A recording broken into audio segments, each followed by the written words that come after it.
एक दिन राजकुमार सिद्धार्थ अपने चचेरे भाई देवदत्त के साथ बाग में घूमने के लिए गए। जहां सिद्धार्थ कोमल हृदय का बालक था, वहीं देवदत्त झगड़ालू व कठोर स्वभाव का था।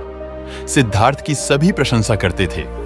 देवदत्त की प्रशंसा कोई नहीं करता था, इसलिए देवदत्त मन ही मन सिद्धार्थ से जलता था। जहां वे दोनों घूम रहे थे, उनसे थोड़ी ही दूरी पर एक हंस उड़ रहा था।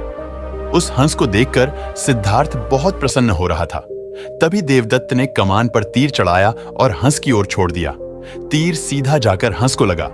वह घायल हो गया और छटपटाकर नीचे गिर पड़ा। सिद्धार्थ ने दौड़कर उस घायल हंस को उठाया। उसने हंस के घायल शरीर से बह रहे लहू को साफ किया और उसे पानी पिलाया। तभी देवदत्त वहां आ पहुंचा।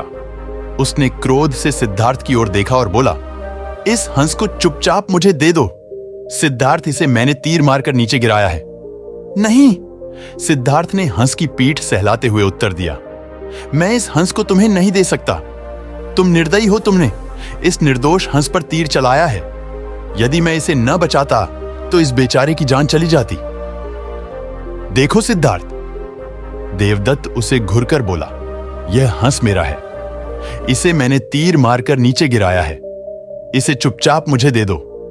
यदि नहीं दोगे तो मैं राज दरबार में जाकर तुम्हारी शिकायत करूंगा। सिद्धार्थ ने उसे हंस देने से साफ साफ मना कर दिया। देवदत्त राजा शुद्धोदन के दरबार में जा पहुंचा और सिद्धार्थ की शिकायत की। शुद्धोदन ने उसकी शिकायत को ध्यानपूर्वक सुना, फिर सिद्धार्थ को बुलावा भेजा। कुछ ही देर में सिद्धार्थ हंस को लेकर राज दरबार में उपस्थित हो गया। राज दरबार के ऊंचे सिंहासन पर राजा शुद्धोदन बैठे थे। आसपास के नीचे आसनों पर राज्य मंत्री तथा अन्य पदाधिकारी बैठे थे। कई सैनिक हथियार लिए द्वार के निकट खड़े थे। शुद्धोदन के संकेत करने पर देवदत्त सिर झुकाकर बोला, महाराज, जो हंस इस समय सिद्धार्थ के पास है वह मेरा है। इसे मैंने तीर मारकर पृथ्वी पर गिराया था। सिद्धार्थ ने इसे उठाकर इस पर अपना अधिकार कर लिया है। यह हंस मेरा है, कृपया इसे मुझे दिलाया जाए। राजा शुद्धोदन ने सिद्धार्थ की ओर देखा और बोलने की ओर संकेत दिया। सिद्धार्थ ने सिर झुकाकर शांत स्वर में कहा, महाराज, यह हंस निर्दोष है। यह बिना किसी को कोई कष्ट दिए उड़ा जा रहा था। देवदत्त ने इसे तीर मारकर घायल कर दिया। मैंने इसका उपचार किया है, इसके प्राण बचाए हैं।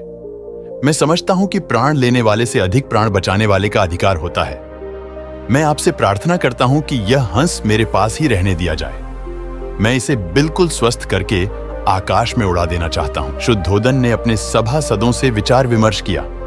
वे सभी एक ही स्वर में बोले, महाराज, राजकुमार सिद्धार्थ का कहना बिल्कुल ठीक है। जीवन लेने वाले से बचाने वाले का अधिक अधिकार होता है।